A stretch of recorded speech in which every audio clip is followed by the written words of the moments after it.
Hello दोस्तों, welcome back on my YouTube channel. और यहाँ पे हम लोग सीख रहे हैं जीरो लेवल से इंग्लिश, यानी कि बिल्कुल इंग्लिश बिल्कुल हम लोग शुरू से सीख रहे हैं। अगर आप इंग्लिश सीखने में इंटरेस्टेड हो तो इस वीडियो को जरूर देखिए, क्योंकि हम लोग यहाँ पे बिल्कुल जीरो लेवल से आपको इंग्लिश सिखाने की कोशिश कर रहे हैं। तो अभी हमारा ग्रामर का पार्ट चल रहा है और हम लोग यहाँ पे सीख रहे हैं। आज हम लोग सीखेंगे पर्सन्स के बारे में कि इंग्लिश में पर्सन क्या होता है, ठीक है, और पर्सन कितने प्रकार के होते हैं, ये हम इस वीडियो के अंदर समझने वाले हैं, भले आसान तरीके से।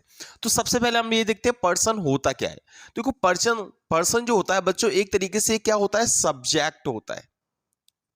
अब सब्जेक्ट तो आप समझते होगे, अगर कोई व्यक्ति जो काम करता है उसको ही क्या बोलते हैं हम लोग, सब्जेक्ट बोलते हैं, ठीक है। यानी जिसके बारे में बात हो रही होती है वही इंग्लिश में क्या होता है, सब्जेक्ट होता है। हिंदी में भी वही, इसको हम कर्ता बोलते हैं, ठीक है ना।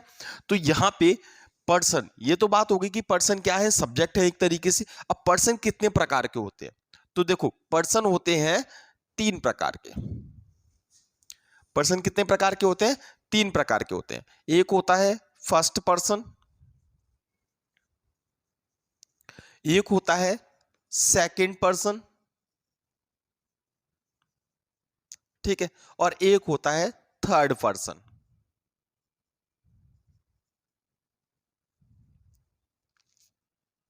ठीक है, बात क्लियर होगी। पर्सन कितने टाइप के होते हैं, तो पर्सन होते हैं तीन टाइप के। एक होता है फर्स्ट पर्सन, एक होता है सेकंड पर्सन और एक होता है थर्ड पर्सन। अब फर्स्ट पर्सन और सेकंड पर्सन क्या होता है, पहले हम इसके बारे में बात करते हैं। देखो, फर्स्ट पर्सन और सेकंड पर्सन क्या है, जैसे अगर मैं आपसे बात कर रहा हूं, ठीक है, मैं अगर आपसे बात कर रहा हूं, इसका मतलब क्या है, मैं बात कर रहा हूं आपसे और आप मेरी बात को सुन रहे हो। तो इस समय पे मैं बोल रहा हूं और आप सुन रहे हो, इसका मतलब मैं तो हो गया फर्स्ट पर्सन और आप मेरे लिए हो गए सेकंड पर्सन। समझ में आ गई बात। वहीं पे अगर आप बोल रहे हो और मैं सुन रहा हूं, इसका मतलब आप हो गए फर्स्ट पर्सन और मैं हो गया सेकंड पर्सन। यानी कि मेरे लिए आप सेकंड पर्सन हो और आपके लिए मैं सेकंड पर्सन हूं।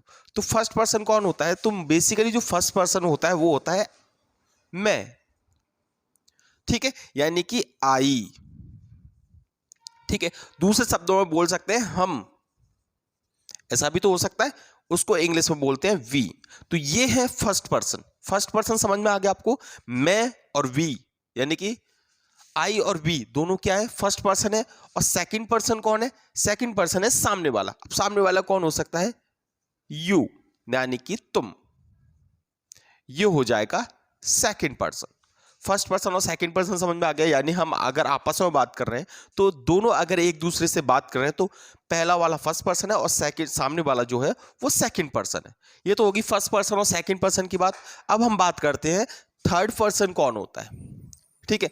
हमारी बात है यहाँ पे थर्ड पर्सन कौन होता है। तो थर्ड पर्सन कौन है, अगर ये दोनों लोग बात कर रहे हैं, ये दो व्यक्ति हैं, कोई भी एक व्यक्ति ये है, ठीक है, ये व्यक्ति है एक, ठीक है, और एक व्यक्ति ये है, ठीक है, और ये आपस में क्या कर रहे हैं, ये आपस में बातें कर रहे हैं। अगर ये एक दूसरे से बातें कर रहे हैं, ठीक है, तो ये तो फर्स्ट और सेकंड हो गया, ठीक है। अगर ये किसी और के बारे में बात करें, किसी तीसरे व्यक्ति के बारे में बात करें, जैसे अगर मैं मान के चलो मैं आपसे बात कर रहा हूं, आपसे पूछ रहा हूं कि आपने खाना खाया, इसका मतलब ये जो बात हो रही है, ये कन्वर्सेशन हो रही है, वो फर्स्ट और सेकंड पर्सन के बारे में हो रही है, ठीक है ना।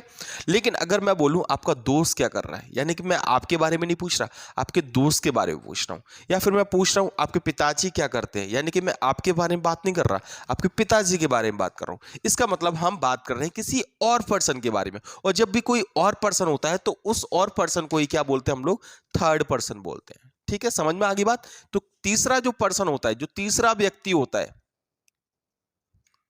तीसरा सब्जेक्ट बोल सकते हैं, ठीक है, जो होता है वही क्या होता है, थर्ड पर्सन होता है। यानी किसी और के बारे में हम लोग बात करते हैं तो उसके लिए हम क्या यूज करते हैं, ही यूज करते हैं, सिंपल सी बात है, ठीक है।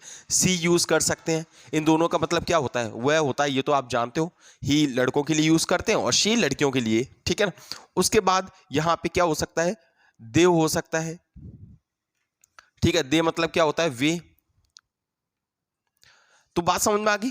तो जो थर्ड पर्सन होता है वो एक वचन भी होता है, यानी कि एक व्यक्ति भी हो सकता है, सिंगुलर भी हो सकता है,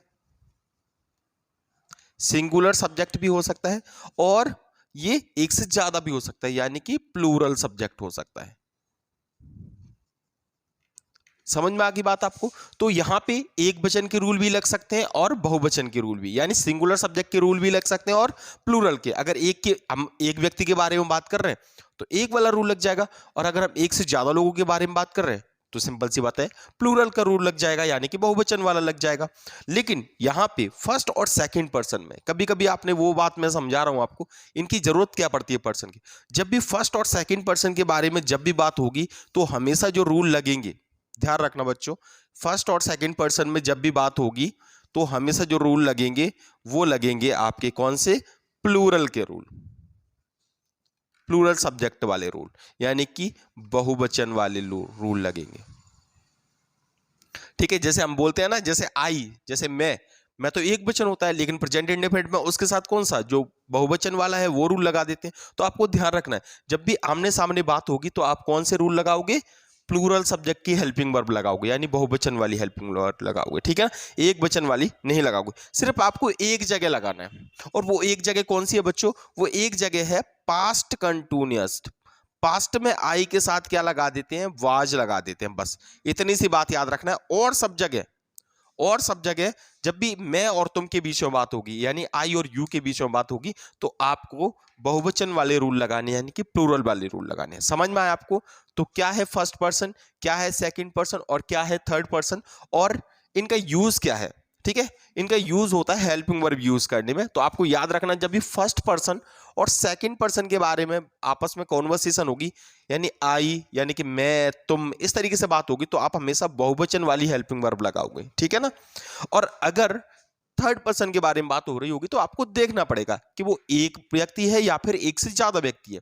अगर वो एक व्यक्ति है तो आप एक वचन वाले रूल लगाओ, अगर वो एक से ज्यादा व्यक्ति है तो आप बहुवचन वाले रूल लगाओ। ठीक है, तो ये था एक छोटा सा वीडियो जिसमें हम लोग ने पर्सन के बारे में समझा कि पर्सन क्या होता है, पर्सन कितने प्रकार के होते हैं, और पर्सन का हम लोग यूज कहाँ कहाँ पे करते हैं, किस तरीके से करते हैं, उसका यूज क्या है। तो आई होप आप लोगों को ये वीडियो पसंद आया होगा।